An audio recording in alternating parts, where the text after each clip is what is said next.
கண்கள் ரெண்டும் மூஞ்சிலே, வீட்டுக்கு போனால் சோறு இல்லே. கிச்சனு முழுக்கா தேடினேன், குண்டால கைய விட்டு நோண்டுனேன். இது நியாயமா? வயிறு காயுமா?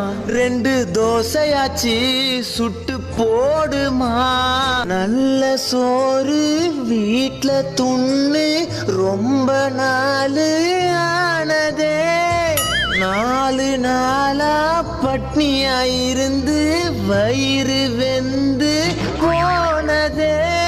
கறி குழம்பும் போனது, மீன் குழம்பும் போனது, சாம்பார துண்ணு புட்டு வாடினேன். பிரியாணி போனது, குஸ்காவும் போனது, தண்ணிய குச்சி புட்டு தூங்கினேன். ரசமே ரசம்